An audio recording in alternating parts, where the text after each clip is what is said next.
Hello, beautiful people. This is Reese from the Point Music Podcast. A very special episode this time around, and I've done something different. Those that follow the Point have known that I'm very much a stickler for Sunshine Coast only artists or touring acts coming through. Given the state of the world today, touring artists can't come through here. So instead of, because I still don't do that, no one outside of the Sunshine Coast gets an article on the Point website, unless they're touring through, obviously. However, big fan of the Pierce brothers.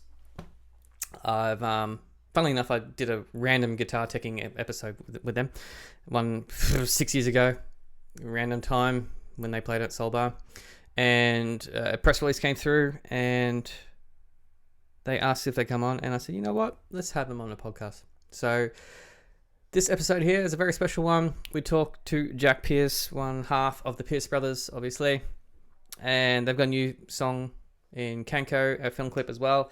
So we talk about that. We talk about all sorts of things in this episode. So I really do hope you enjoy it. And this is the first one. There's a first non-coaster on the podcast. So hey, you know what? Screw it. I might just get some more non-coasters on here and let's make a thing of it, eh? Ladies and gentlemen, Jack Pierce. We are rolling. Hello, Jack Pierce. Hello, Reese. How are you? I'm pretty good, actually. It's you're wearing a t-shirt in Melbourne, and I'm freaking on the Sunshine Coast and wearing a jumper right now, man. I don't know what the deal is. It's all topsy-turvy because I'm... I was just talking to my mate on the Sunshine Coast, and I was just on the phone to him about 20 minutes ago. I was like, how are things going? He goes, it's really cold up here. It is. Fuck off, it's cold up there. No, man, Saturday was freezing. It was like 3 degrees. Okay, that's cold. I just have to make you aware, man. I just totally stuffed the intro because we were chatting away and I still had the intro screen going on. So people just going, oh, what? It's all good. So, you guys, relentless touring machines.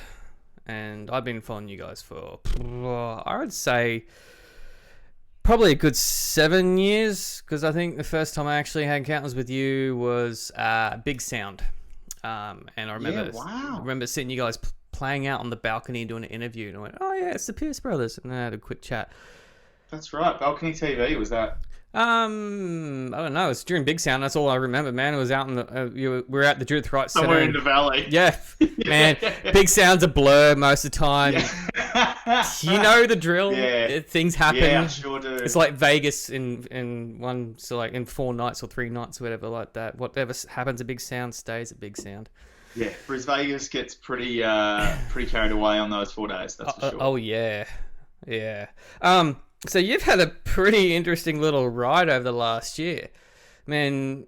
One, you guys hit a pretty heavy touring schedule with fellow Melbourneite Tash Sultana. Yep. And that took you all over the place, didn't it? It took you over to Europe. Is that right?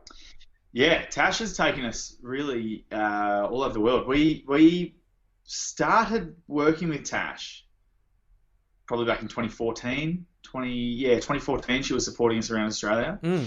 I think maybe even into 2015, and by 2016 she was the biggest thing, since Sliced Bread. So I think 2014, 2015 she was doing her own stuff and going nuts, and then Tash took us on and really, the way Tash was saying it was, let me return the favour. You guys took me on so much, so let me return the favour. And then it got to the point where we did so many tours with Tash. We did the States, I think twice with Tash, twice with Tash, Europe about 3 times, Australia once. We just kept going on these great tours because we just, we're a family and we love working together. You're both in the busking circuit down in Melbourne, right? That's right. Yeah, that's where you guys sort of like got to know each other and that sort of stuff, yeah? Or yeah, were you guys rivals? No, we're always friends. Always friends. The funny thing about the busking scene is that there were other people that thought of it in rivals in terms of that, and there were super rivalries going on. But Tash, us, I think Woodlock, another couple of acts, we were all making too much money to care because everyone was buying so much CDs, and we couldn't believe it. And because our acts were very much built on, the live side and getting people to come up and do the thing. And Tash is obviously Tash. Yeah. And there was just a lot of money to be made, so we were stoked about being there. Then some of the pan flute guys that were there for 30 years would have 30-year rivalries with like the other pan flute guy, and then there's an old guy wars, man. Yeah, it was, wow. And then there's an old guy that plays guitar, but then he wasn't getting enough playing guitar and playing the blues because somebody else was doing that. So then he became a statue, but he couldn't stand still, and like it was just nuts. And then you have a meeting once a week, and the people going back and forth at this meeting was just a sight to behold. Like imagine all the buskers of Melbourne, right, pitching for the 5 spots in a day. Yep. And they're looking for that pitch, and they're all trying to get the spot. And then you plan it for a week out. So every Wednesday, the meeting that happens is all the buskers in Melbourne getting together and trying to organise something like that. Wait. I've got this image of all these buskers, the ones that do costumes, turning up in freaking costumes. Did that ever happen? No, the the top hats. You had top hats. You had this Russian woman there that was a while that was making all sorts of trouble. She was an opera singer that used a CD player with a microphone on it. Okay. And then they would talk about the rules and like I wanted to make like a short. Either like a short run TV show about it, just because it's so the setting was so bizarre and so unique, and we just had and people would get carried away, and Pat would always stick up for the younger buskers that had just gotten there and don't know the rules. So some of the older guys would come in and be like, well, just do this. There was a South African guy that was super racist. No! It was a mess. I think he got kicked out. Because he got into a fist fight with somebody while we were touring overseas. And these are the things that you miss. Well, we came back, and I remember we came back once, and Tash ran. I was like, how are you? I haven't seen you. It was after our first trip overseas in 2014. And we hugged, and we kind of chatted, and what's going on, and how have you been? She's like, I hate me so much. What was his name? Oh, whatever his name was. He got kicked out because he tried to punch someone, and crazy times. Man, you guys should pitch like a web series or something like that. That would be so good. I've literally sat down to put pen to paper for a script for that before, and I got as far as writing the setting and then kind of just writing out some of the characters. You wouldn't need to script. I don't know how to write any script or anything, so I kind of have stopped. But I've tried to do that a few times, usually probably after a beer or two. You wouldn't need to script it though. You just place a setting and go, here's the scenario, and basically relive whatever happened that day, basically. Oh, yeah, wow. Pretty much. Yeah, we don't have anything like that up here. We're lucky to get 1 or 2 buskers happening. I've just turned myself down a bit, so hopefully I'm not peaking as much. Sydney certainly, Sydney doesn't have anything like that. Sydney is first come, first served. Yeah. You want to go busking on the pitch in Sydney, then you have to get up early on the really good days, and take a knife with you. Saturday or something.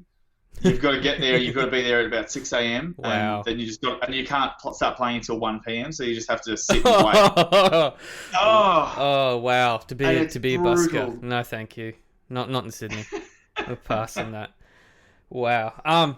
So on your trips, because you obviously needed to wind down, and I saw that you and Pat sort of went, we're going separate ways, and you went with your partner to New Zealand.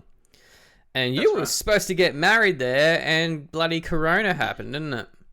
Yeah, that's right. That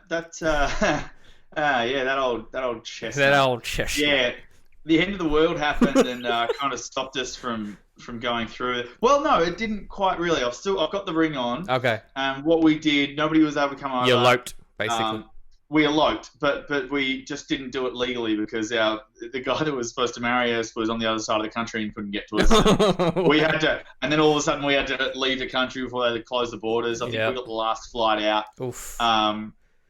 Just by pure luck. And so we just went down to the lake together ourselves and got dressed up in our gear and went down and we chose a rock each and said our vows into the rock and threw the rocks into the lake and kind of took selfies. And we're like, we don't need a celebrant or a photographer or witnesses. We can do this. The internet is our witness. Yeah. And we just, Yeah, there was a small family that was walking with their dog, the two young girls and their dog, and they were kind of walking along. We're like, looked at us, what are you doing? In the middle of nowhere on a lake. I'm like, great, yeah, can you take my phone and take a photo of us, please? And their photos were rubbish. We kept with the selfies. Could you just sign this piece of paper to make sure it's all legal? Yeah, Yeah. all good. Wow. We'll do that again when we get a chance. But the funny thing about that trip was when we organised it, we were planning on walking 1,000 kilometres in about 10 weeks, and doing from the top of the South Island to the bottom of the South Island as part of the Te Aroa Trail. Yeah. And then it would have been a month, 2 months before we left for the trip, we found out we were pregnant. So we're due in August. We're just hit the third trimester. Oh wow! And Congrats, man. Thank you. So we started we didn't do the trip changed after that. And we were doing like 5 days in a row, and then we'd go stay at an Airbnb or something, and then we're like, all right, we don't want to be too lazy, but Loz is pregnant, so we have to be careful. So where did you basically? You obviously didn't do the whole from top to bottom of the South Island. No, we were still hiking most days. I mean, right up to the very end of the second trimester. It was from the start of the second trimester till about 2/3 of the way through. Loz was doing 20 k's a day of a 5-day hike. Wow. And just killing it. What a machine. I mean, warrior woman, pregnant and what they can do. Oh, yeah. And was doing some really incredible stuff. On that last hike, we got a call from Mum, and we didn't have any reception for 2.5 days. And then we kind of hit a point in the Kepler track in the middle of the mountains. Yep. And we're walking along the ridge line of this mountain in this gale force wind, and there was some sleet coming down, and we're all doing this, and we're kind of walking along. We climbed about 1,500 meters or so that day, and it was just a big day of hiking. Anyway, come around the top, and my phone goes bing, bing, bing, bing, bing, and it all comes up, and I get this message at 2 a.m. from my sister: come home right now. They're closing the borders. I'm like, And the next one, come around, and then a phone call, voicemail from Mum saying, listen, don't finish the hike, just come straight home. I'm like, I'm 2.5 days from any road walking. So what'd you do? Well, we just turned walked. the phone off. Yeah. Just walk. It's easier. Look, it's easier if we just turn this off and deal with, because there's nothing we could do. No, wow. We got back to town, drove up to Queenstown, and flew out the next day. All right. Or a couple of days later when we got back to civilization. Wow, that's heavy. And you had so many things that you had planned to be doing, because you've got a new single with Kanko. Kanko, that's right. And you were supposed to be doing the film clip there, right? That's right. Yeah, we were supposed to do it in in the mountains of Queenstown. We were going to head up to maybe the Remarkables or something. Yep. Yeah, right. Like the Remarkables, right next to Queenstown. Yeah. That big mountain range. That's the one out of Lord of the Rings. Yeah. Like it's. And it is like, because I've done South Island a few times, and my first time going through there, driving down, and my eyes were like this, just going, "It's Mordor! I'm in the Lord of the Rings! Yes, this is epic!" And all you see is this sheep, and then these rolling hills, and then sheep, and then snow, and you're like, "Oh, I love this place." Yeah. Yeah, we loved it so much. We had a great time. And we like, as soon as we can go back, we'll go back. But we'll probably be carrying an extra little package with us. A little baby. Traveling with Buzz, man. I've got 3 kids, so yeah, I'm an old hat at that shit.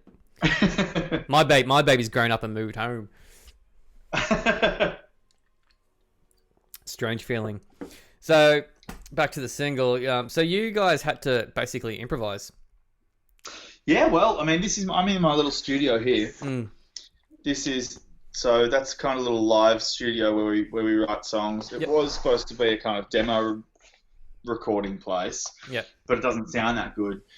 So I've just kind of set it up with a PA system kind of in the corner, as hidden away as I can, so that we could, properly rehearse out new material while we're kind of in lockdown. And we're setting this up now as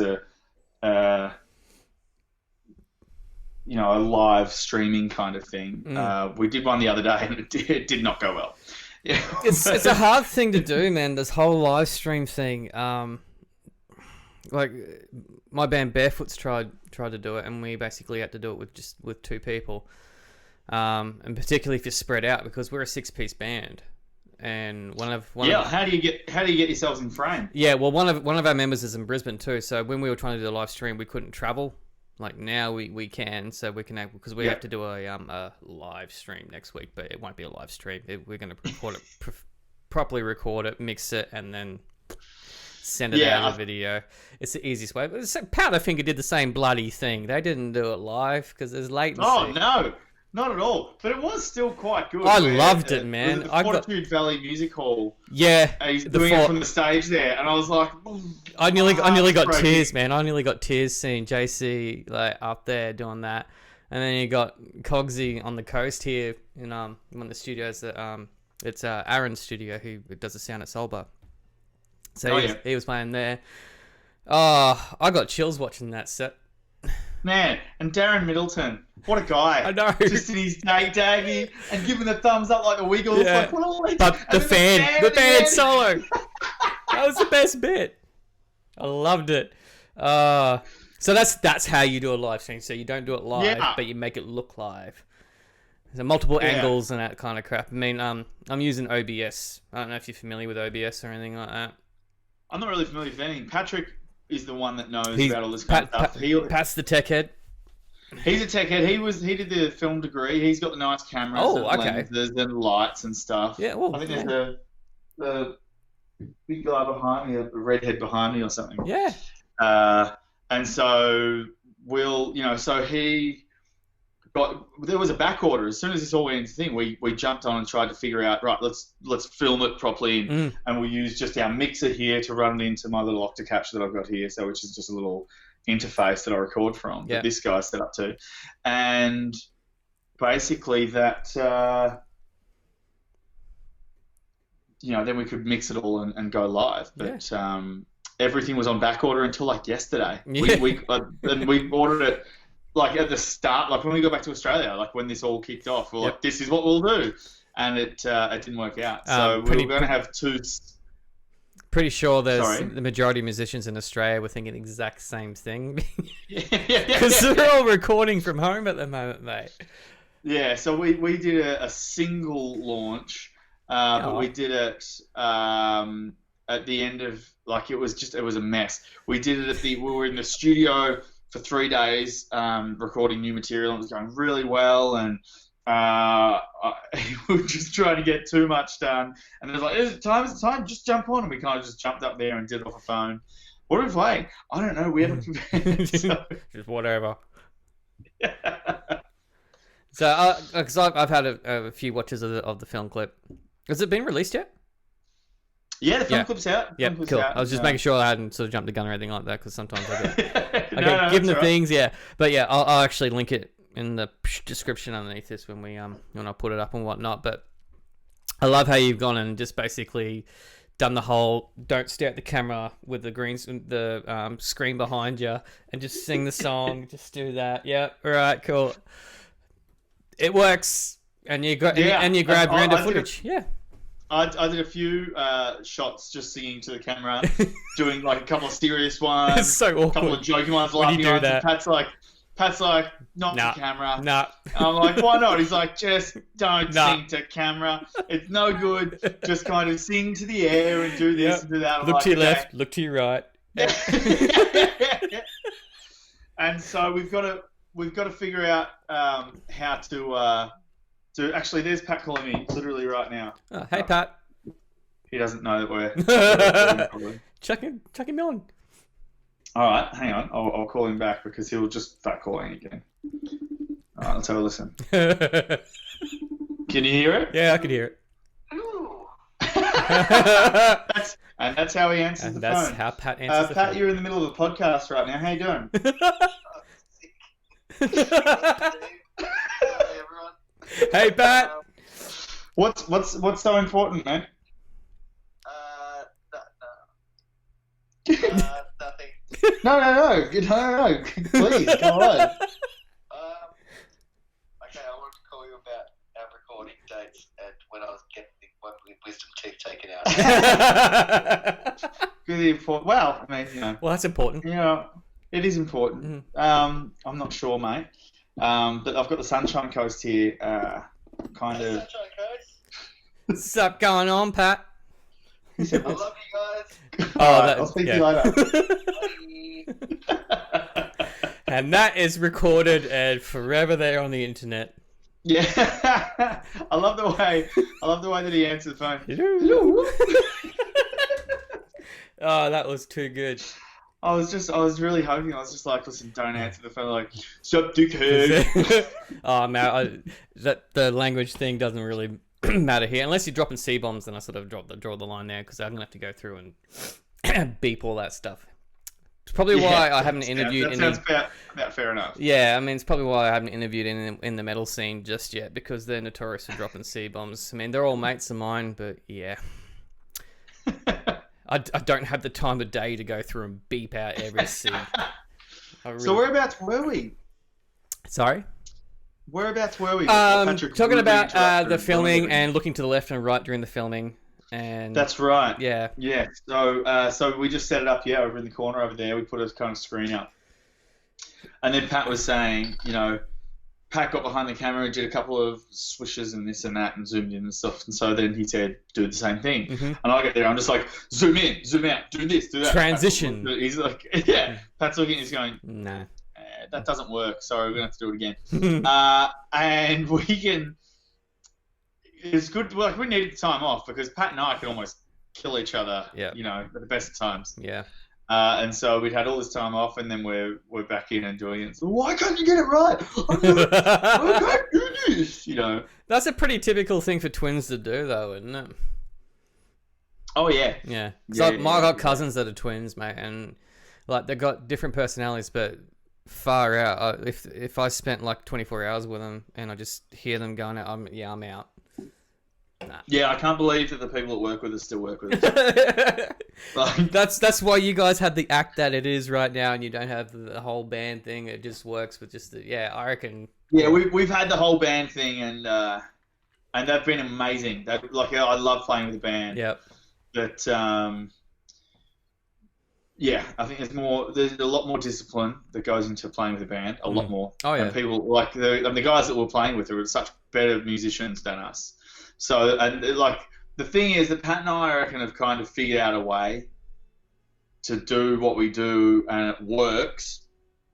But you put me in a generic band and make me play lead guitar instead of 3 chords, and I could, if I learned the solo, I could do it. But I think well. The dynamic that you guys have live, because I've seen you guys a few times, and I don't think you'd need a band, to be honest with you. The dynamic that you have and the energy that goes between you two, and you two know how to read each other because you've lived with each other for. Exactly right. You know what's going on. Do you guys have like that weird sort of twin psychic link kind of thing? It has happened a few times. Yeah. I remember one time when I was a kid, we went to a place called Science Works, which is like a kids museum. They do all these science experiments, like you could touch the thing and your hair goes up, or there's spiders there, or you could. I think there was one thing where you could race Kathy Freeman, or Random. Yeah. Okay. Like she, I think it was back in like 2000. So it's not a literal Kathy Freeman sort of stuck in a cage there. They hired Kathy Freeman to do this. Wow, poor Kathy, man. She's gone from Olympic greatness to just running races against kids in a science museum. That's how you treat an Australian legend. But they had this kind of turning, this ESP machine. You turn it and there's a square, star, triangle, or circle comes up, and you can see it, but the person standing on the other side can't. And you kind of spin it, and whatever comes up, and you had to guess. And we got everyone in a row right for about 40 minutes. Wow. And this was before phones and everything. We had a crowd around us. It sounds like bullshit, but it's not. And we went home. The dog, man, you got Pat, you got a dog. Everyone wants to be part of this. Dog's named Kanko. That's actually. All right. That's Kanko. So. Did you name the song after the dog? We named the song after the mountain that the dog was named after. Okay, where's Kenko? Kanko's in Japan. Oh, right. Cool. Yeah, we were originally Japan. Loz and I were in Japan on a snowboarding trip, and we were kind of walking around through the mountain Kanko. We were staying on a place called Miyako. Next door was Kanko. The one next door to that was Suginahara. Ooh. And yeah, Kanko was just this really beautiful mountain with this great. Well, yeah, it was just really incredible, and being out there, and we were snowboarding through it, but then we were hiking through it, and it was just so free and quiet and silent and peaceful, and so that's where the idea for the song kind of originated, or the idea for Mountain Song. And we called it Mountain Song for the longest time until I told Pat that story. And Led Zeppelin would have just said no. Yeah. And Pat said, "We'll just do so, exactly, and just call it Kanko." So that was it. Yeah. Well, there you go. See, I didn't know that. Well, there you go. Well, I mean, I've always wanted to go to Japan. The wife has always wanted to go to Japan too, and because she's never been overseas. So really, yeah, and she never will. Oh wow, I'm starting to tear up with that. Yeah, no. The world has ended. You're stuck here now. Well, we were supposed to go to New Zealand for our honeymoon. Our wedding was last year. Congratulations. Thank you. So we had planned on doing a honeymoon in New Zealand because she'd never been overseas, but we ended up going to Tassie. Don't regret that because Tassie's goddamn beautiful too. Yeah. New Zealand is just a giant Tasmania. Exactly. That's what I had to say. Yeah. Tasmania is just a giant Wilson's Promontory, which is that little jutty out part at the bottom of Victoria. Aww. Yeah, so it's just Tasmania. Laura and I have been to Tasmania, my wife and I, that many times. We usually go a couple of times a year. Yeah. Or we used to, we're about to have kids, so I feel like we're not, getting anywhere that isn't like a 20-minute drive away. It's tough from now on. No, kids bounce. Don't worry about that. So the plan is for you guys, from what I've read of the press release, by the way, a nice work transitioning into the dark side there, my man. Yeah, right. It was not the first person to say that. No, it was a pretty good pitch, I have to admit. Like, I get press releases all the time coming through, and I'll just go, yeah, and I went, oh, look, Jack Pierce is doing PR now. That's interesting.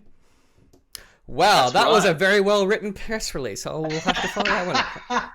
I wrote it myself. I had a little bit of help coming into it, but I kind of, we've had to write enough of them over the years and do that kind of thing. But I tried to make it at least a little bit interesting and kind of not just because it's so easy when you, especially writing about yourself. Thank you. It's such a ball no, but people don't understand it, man. No, I don't mean. It's so easy to just talk shit. Yes. Or repeat yourself. Yes. That's what I mean. I don't mean it's so easy to talk about myself. No, that's really hard.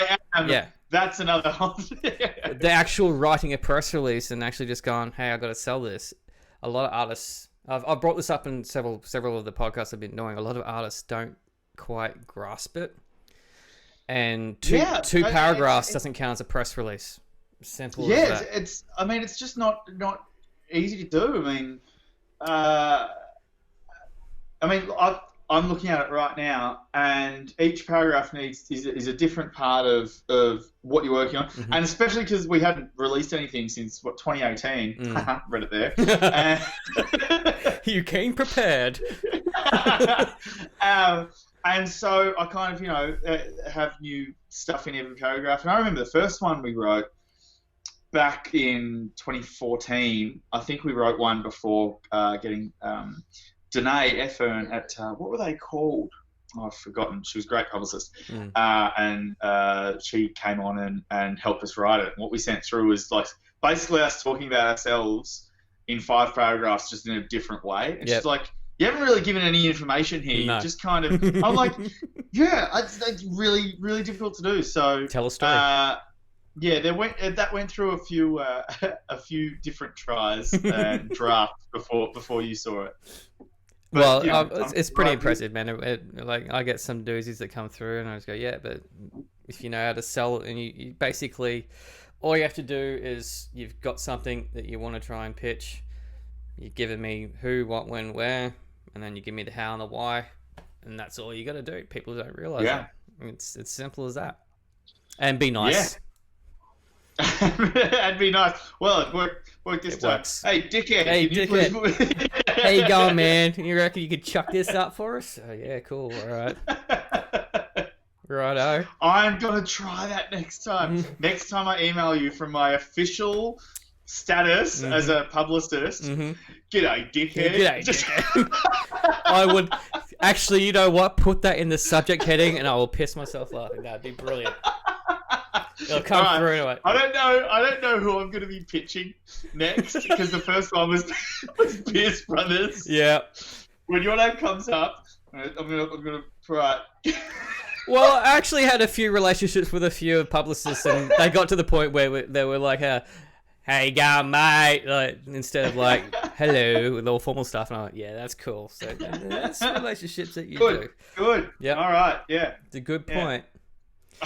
I'll be dropping the C bomb everywhere. Oh no, don't do You're that. going, There's no need for that. Come on, man. Jeez, we're still professionals to a degree. So, from what I read from the press release, you're actually planning on dropping a single every like every month or every couple of months. Is that the plan? That's right. Yeah, every 6 to 8 weeks we're going to be. We've got about 5 songs already done. We were supposed to do the whole record with Garrett Cato, Yep. and then the world ended, and so he's up in just north of Byron. So we can't. Is he in Pottsville or no? Ocean Shores. isn't he? Yeah. And so we can't get to Ocean Shores, obviously, and we need to finish recording the album. So we've actually just gotten in touch recently with Jan Skubashevsky, who did John Butler's last album, the Cat Empire's last album. Right. He did Overdose with us, that EP. Yep. Which was actually I think it was just self-titled EP. Anyway, back in 2015, I think, and we've just loved working together whenever we can. We wrote Wasted together on the last record, and so after we did those 5 songs with Garrett, 2 of them are mastered and ready. Yep. The other ones we can't finish them up there with him, so we're gonna have to finish them in the studio, which will be interesting to see. 2 different producers, Yeah. with vastly different ways of approaching things. Yeah, that would be. Both wonderful. Garrett's amazing. Yeah, I because he can't worked speak with highly Ziggy, enough. right? That's right. Yeah.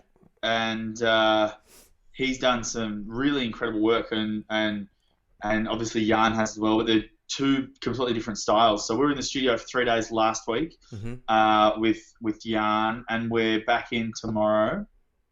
And then I think the next 3 weeks, chock-a-block all day in the studio trying to finish this album. Working. And I'm really excited about the stuff that we're doing.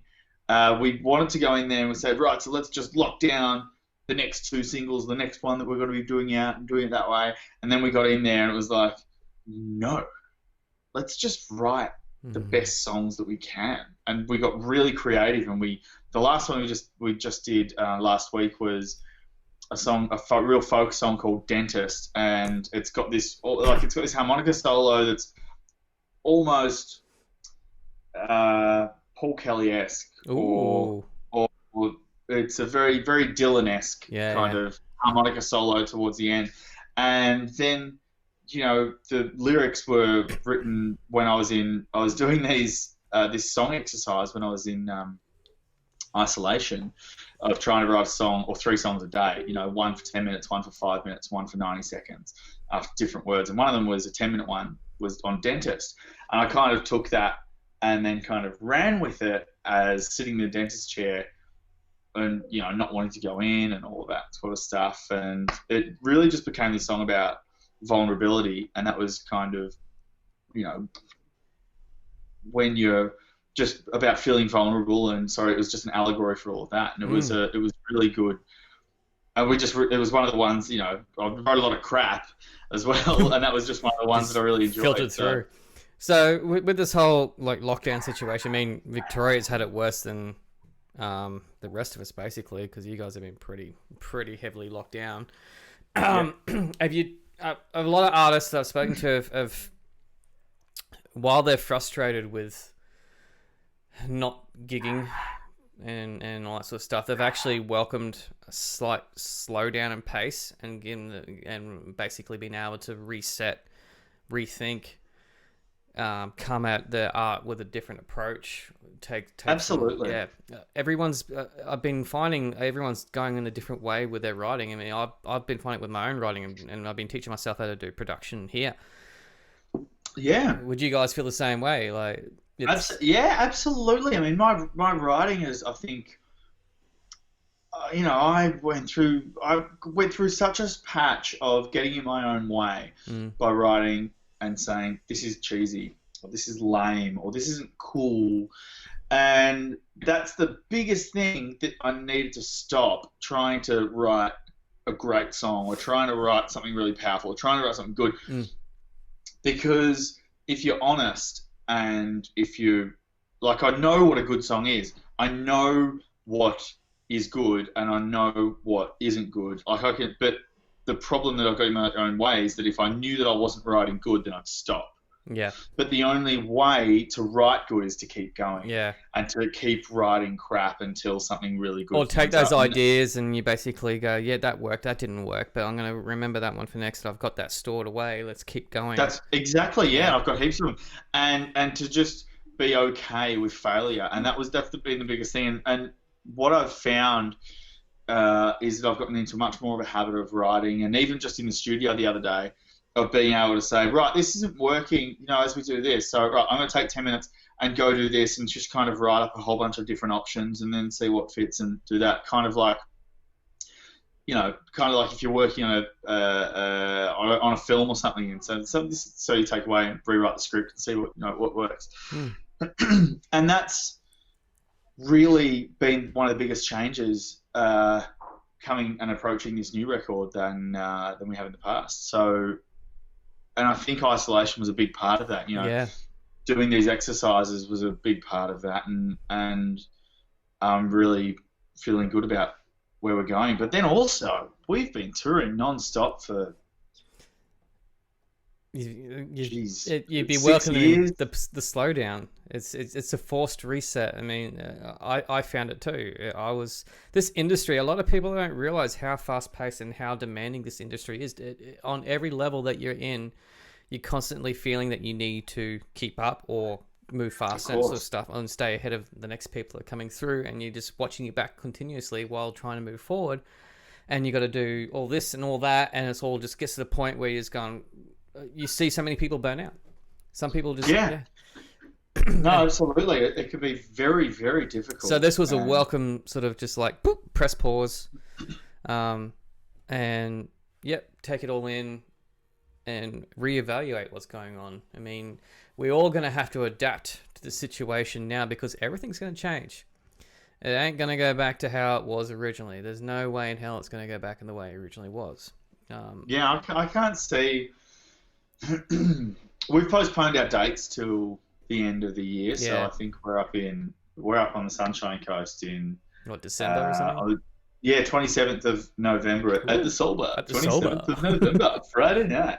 But I mean, that's at the moment. But I mean, I don't see that being a sold out crowd because they might not allow that. They might say, right, you can only go to 50% capacity. Yep. Everyone's sandwiched in a mosh. So much fun. But it's not. It's the most fun. It's what I love doing, but I can't see that happening for a while. Yeah. I mean, I just don't know when that's going to be okay again. And that's it's a bit scary and it's tough. But I mean, it's the world we live in now. I mean, I just booked from one of my other bands. I just booked our first show back, and it's going to be at the end of August. But that venue is like a 100 cap. So it comes under that sort of restriction there, so we can actually play that. And I mean, this other band I'm in, we only get 80 to 100 people to come see us anyway, so we're fine with that. But for someone like yourselves with a higher profile, a lot of these artists are coming through here. It's basically like not a take it or leave it approach, but we're gonna have to sort of compromise and understand that venues aren't going to be able to just cram as many people as they can into these venues anymore and slightly oversell or whatever like that. That's right. You've got to adapt. Yeah. It's going to be interesting. As long as we can play. We've had ideas. exactly. We've had ideas that maybe a good thing to start doing is parlor gigs. You know, Oh, the yep. going around to people's homes and just I'm surprised you guys playing haven't to. done that already. Yeah, we've never really done. We were talking about it with our agent today. Excuse me, and that's I think going to be something that we're going to try out Hmm. around Victoria. Um, we haven't. We're waiting until it's absolutely okay to Mm. have enough people in your house. We don't want to jump the gun, and you certainly don't want to be the first ones out there No. saying, "Let's all do this," and everyone's like, "You." So but we're gonna try and take it, the most responsible way that we can, and listen to what's going on, and yeah, I mean, if people can't go out to pubs and listen to live music, well, it's a lot of fun, and we miss playing to people, and that's what we want to do, and if we don't get a chance to play live at big venues, then we'll have to look at other options, and this is a really great option where people can get definitely. in small venues and small areas, and we just it's a bit more work, but the people get the music and it gets the word out. Yeah, still makes people feel good. I know that because Dallas Frasca's down near you guys. She's in Melbourne. That's right. Yeah, and she was doing parlor gigs for a good run. I don't know. She's a legend. Oh, Kim Churchill was doing it as well. Really? I'm pretty sure he spent the last 6 months doing parlor gigs. Wow, I never knew that, because I know Dallas had a pretty good run because she came all up here, but she's got a connection up here with Jeff, guitarist, being from Yamundi. And yeah, is that what he's in from Monday? Yeah. How about that? Jeez, he's a legend. We worked with Jeff at the SB for years when we were playing there on Tuesday nights. Yeah, because his little brother, Johnny Curran, used to be in a band called the Floating Bridges, which was a pretty big band around here. He still plays, and yeah, I've seen Jeff come to gigs when he's up here and that sort of stuff too. I was like, oh yeah, look, it's Jeff Curran. Yeah, you can't miss him because he's this big. I mean, I'm not tall myself, but man, yeah, he makes me feel tall. Man, I love getting up there. My sister lives in on the Gold Coast. Gold Coast. On where should I live? Near Currumbin or something. Oh, that's all right, as long as you're not near surfers. Surfers is the worst place in the world. I will happily, and I'm not. I probably should have thought about that. But no, I will say That's this. the headline. Woo! I really don't like Surfers Paradise. See, I like Kira and Currumbin. Love and all that Kira. Sort of, yeah, beautiful areas, man. But yeah, surfers is like Mermaid Beach, where my sister lives. Oh, yep. Beautiful part. Yep. Yeah, but yeah, no, not into it. Not into surfers. Nah, it's the Do glitz. not like being there. It's too I remember busy. last time we played there, and a guy got stuck in a pat when he was loading gear. Mm-hmm. Got stuck into him for not having his wallet or his license on him, and he's trying to load into the venue. And this was the last time we ever played there. We just said, "Never book us here again." And the guy was getting stuck into pat. I was like, "What are you talking about?" Like, "How do I know you are who you are?" He's like, "Well, my face is on the poster just there." And I'm loading music gear into the actual venue. I'm loading music gear. He goes, "That doesn't look like you." Oh God! He got carried, and then he was a security guard, and then he tried to fight him. He's like, "So you want to go, do you?" And Pat's like, "What are you talking about? This is berserk." Hang on a second. You guys are twins, so how did it not pick on you? And then but then I walked out, and I'm like, "Mate, what are you talking about?" Like, he's like, "Where's your ID?" I'm like, "It's right here." He goes, "Well, you can go in." I'm like, "If I can go in, I'm also on that poster." Oh my God. Yeah. All right, yeah. Yeah, it's all right. We don't have any fans there anyway. Yeah, too many nose beers for that person, maybe. I don't know, man. That's the surface. Maybe. What I want to quickly talk about too, because we've actually gone to 42 minutes, man. I don't know if you realise that. all right. Sorry. All good. No, it's fine.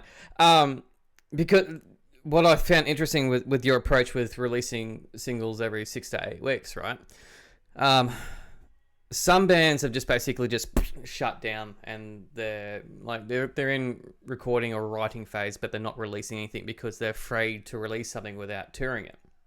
Mm-hmm. Other bands like my little project band, we release B singles.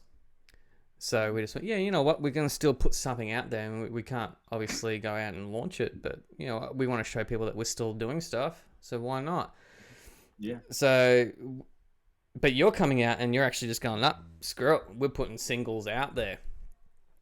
Do you think it's going to have, what kind of effect are you wanting to achieve? I mean, apart from the fact that it takes on, like without being, because you guys tour heavily, so that was one of your big aspects. So do you think it's going to be? I think the biggest thing is that between the last record and this one, we didn't put anything out for a long time. We were off cycle. Right. And being off cycle is tough when Yep. you want to be touring a lot. But we were doing a lot of supports, and we Yep. weren't doing a lot of headliners or regional runs. And we just wanted to release new stuff. And I think this is a way of releasing singles until you've got a bunch out, and then doing the album. And then we just start that process again. Yep. I think the days are gone where you have to, like when we were with the label, and this is our first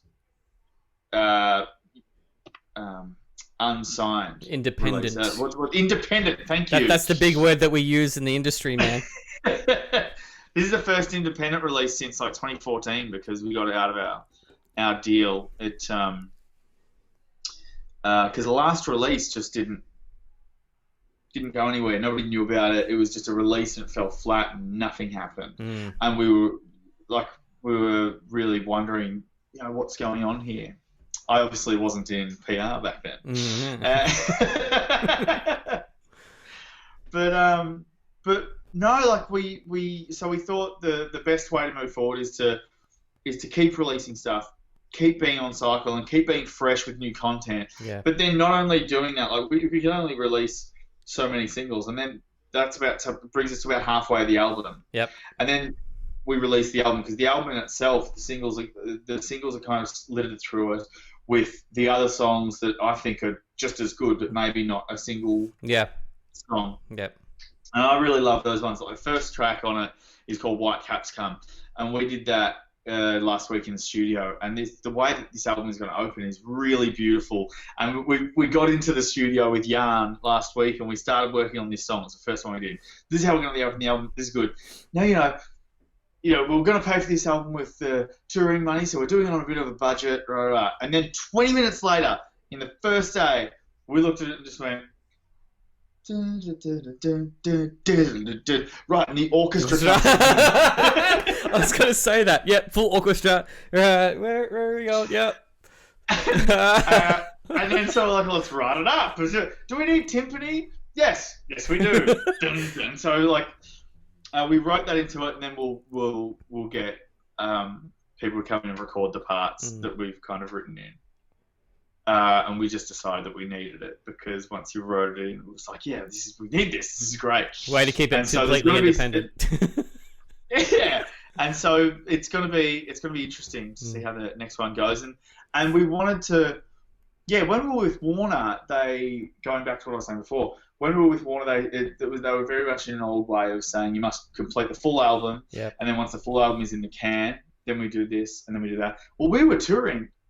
We do the support tour of Tash, and then we have our own headline of Europe, and then we come to Australia and do a Cat Empire tour, and then we'd have a regional run, then we'd have a headline run. And we're like, we have all this stuff every kind of 6 weeks. Why shouldn't we release a single as we're going? They're like, no, everything has to be in the can, and then we have to plan for it. And before you know, a year's gone and you haven't done anything, but you're still playing, and you can't play the new songs because nobody knows them, and you don't really have anything to talk about or to plug shows. If you wanted to do a radio interview, well, you got nothing to promote. You know what I mean? So we just thought that it's better to be doing new stuff and be excited about it and have something to talk about all the time. Yeah. And especially during this time off, let's get it out there, Let's finish the record. Look at King Gizzard. How many albums can they do in a year? It's amazing. I can't even keep up with whatever. I mean, I'm not even a big fan, but I do appreciate the work ethic that those dudes have because it's just absolutely incredible. Because how many people are in the band for one? I mean, who needs 2 drummers? Obviously, King Gizzard need 2 drummers, but just Yeah, But pumping the out. work ethic. Yeah, and they're not short albums. They're big albums that they pump out. Yeah, and not just that. They're They'll diverse. be like, let's do a lot of shows. Let's start a festival. Sure, Yes, why why not not? at this point? It's not like we're doing anything else. And they're just so great. Yeah, I really, really admire those guys for what they do. Really. Insane. Mate, it's nearly 50 minutes, so I'll wrap this up. Has been an awesome chat. A lot of laughs, man. Kanko is out now. Is it all on streaming network, streaming platforms? On all streaming services, on everywhere you can get it. Have a listen, let us know, and then the new song will be out in about 6 weeks. Yeah, I'll probably get an email saying, "Hey, dickhead, here's the next one." But so yeah, I will link everything underneath in the description. This will go up tonight and around the world tomorrow thanks to the internets. Hang on the line there. I'll have a bit of a chat to you after this. Ladies and gentlemen, Jack Pierce from the Pierce Brothers. Thanks so much, Reese. I really hope you enjoyed that podcast. I had a ball with Jack. So yeah, do check out that single. They'll have more coming out, as I said in the podcast here. 6 to 8 weeks, they're going to be pumping out some singles. So yeah, and towards the end of the year, you'll get to see them live. Great band, duo, whatever you want to call them. They are a fantastic and very energetic act. If you have enjoyed this podcast, please do press the subscribe button there. I did that. I nailed that. I'm going to give myself a high five for that shit. Ring the bell if you have not subscribed to this, because more coming. Thank you for supporting live music, Australian music, local music. Much appreciated. Cheers.